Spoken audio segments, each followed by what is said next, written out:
dok. Baik, Ibu Salsa usianya berapa? 25 tahun dok. Oke, jadi mohon maaf sebelumnya Bu, apakah Ibu di sini sudah menikah? Sudah dok. Oke, nah sekarang Ibu apakah sedang haid atau tidak ya? Lagi nggak haid dok. Lagi tidak haid, dan Ibu sekarang apakah sedang hamil? Enggak dok. Oke, sebelumnya Ibu apakah pernah punya riwayat infeksi pada organ genital? Nggak ada dok. Oke, jadi Ibu di sini setelah ini saya akan melakukan pemeriksaan. Tujuannya adalah untuk mengambil sampel pada leher rahim Ibu dan nanti akan menggunakan cocor bebek atau spekulum lalu dimasukkan melalui liang vagina. Nah, maka dari itu mungkin nanti akan terasa sedikit tidak nyaman, namun Ibu tenang saja karena saya akan berhati-hati dan saya akan menjaga privasi Ibu. Dan mungkin nanti ada efek yang terjadi setelah pengambilan sampel, yaitu akan ada bercak darah yang keluar minor dan itu normal. Apakah ada yang tanyakan? Udah lagi udah jelas dok. Oke, apakah Ibu bersedia? Bersedia pak.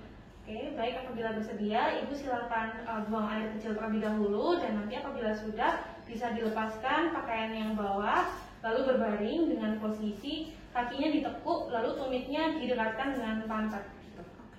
Oke, selanjutnya sambil menunggu pasien untuk buang air kecil, saya menyiapkan alat dan bahannya, yaitu yang pertama ada kapas saffron, lalu ada korentang, lalu ada spekulum, dan juga ada setelah spekulum ada cycle brush, lalu spatula airnya, lalu objek glass yang sudah saya siapkan dengan dilabeli terlebih dahulu, lalu terdapat objek glass, lalu ada fiksasi, yaitu fiksasinya bisa menggunakan fiksasi spray atau menggunakan alkohol 95%, ada formulir permintaan histologi, dan juga ada wadah yang berisikan dengan klorin 0,5%.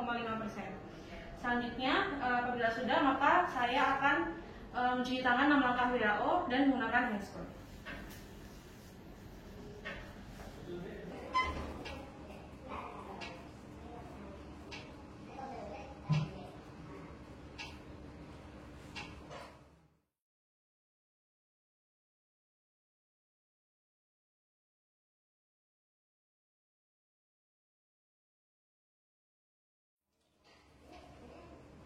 Baik, apabila pasien sudah siap, maka selanjutnya saya inspeksi terlebih dahulu, yaitu apakah uretranya paten dan juga dilihat apakah ada discharge yang keluar dari uretra maupun dari liang vagina. Nah, selanjutnya apabila sudah, maka saya disinfeksi menggunakan korentang dengan kapas saffron dari atas ke bawah, 1 kali pakai, dibuang dari dalam keluar.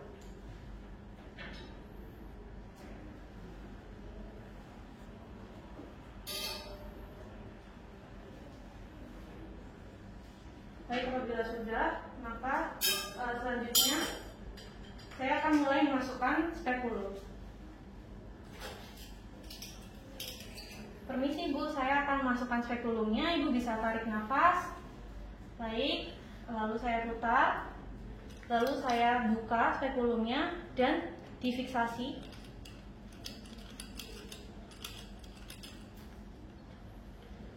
Apabila sudah, maka diposisikan dan juga apabila ada lampu sorotnya diarahkan agar leher rahimnya terlihat. Apabila sudah, maka di sini saya inspeksi pada bagian serviksnya, dilihat apakah ada eritem, nodul, dan juga leukoplakia. Nah, apabila sudah, maka selanjutnya saya lanjutkan dengan pengambilan sampel, yaitu sampel yang pertama, sampel ectocervix, menggunakan spatula airnya. Di sini saya letakkan objek glass di dekat saya, lalu saya mulai memasukkan spatula airnya.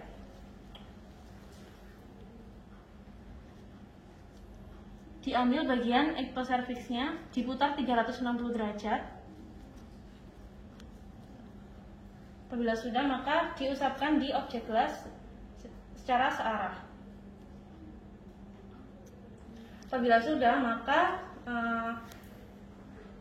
saya lanjutkan dengan fiksasi menggunakan fiksasi spray, yaitu disemprotkan 20 cm dari tegak lurus dari objek glassnya.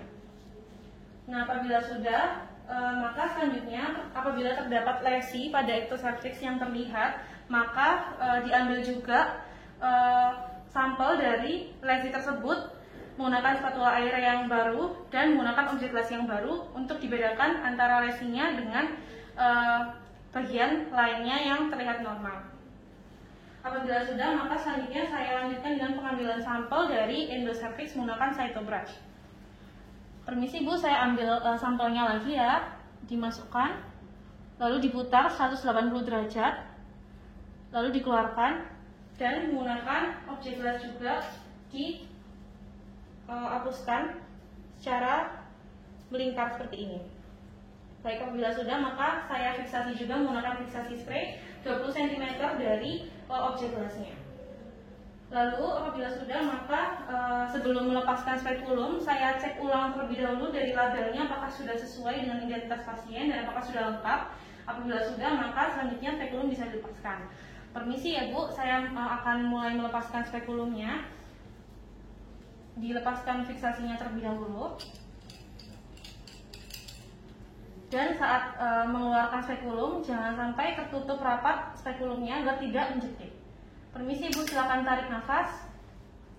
Oke, lalu selanjutnya spekulum dilarutkan di larutan klorin 0,5%. Dan peralatan-peralatannya dibuang ke tempat sampah medis. Lalu selanjutnya saya melepaskan handscoon, dibuang ke tempat sampah medis. Dan apabila sudah, selanjutnya saya cuci tangan 6 langkah WHO.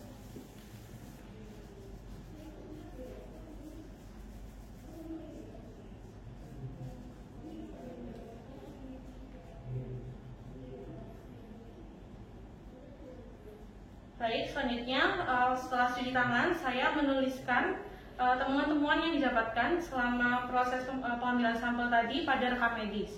Apabila sudah, maka selanjutnya saya KIE ke pasien.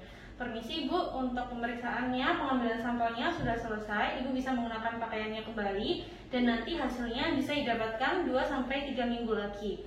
Setelah itu, sekarang saya akan menyiapkan formulir sitologinya. Dan ini disiapkan juga dengan sampelnya tadi, dimasukkan ke dalam box yang tertutup dan aman, lalu dikirimkan ke lab patologi anatomi. Lalu apabila sudah, maka hasilnya kemungkinannya ada 3, yaitu yang pertama didapatkan normal atau tidak ada lesi, tidak ada infeksi maupun displasia. Dan apabila tidak ada, maka ibu bisa disarankan pap smear 1 tahun kembali. Sementara apabila terdapat infeksi, maka ditata laksana sesuai etiologinya, yaitu bisa menggunakan antifungal, antibakteri maupun antiviral. Lalu juga apabila terdapat displasia atau lesi prekanser, maka bisa dirujuk ke spesialis obgyn. Baik, untuk pemeriksaannya sudah selesai. Terima kasih atas kerjasamanya.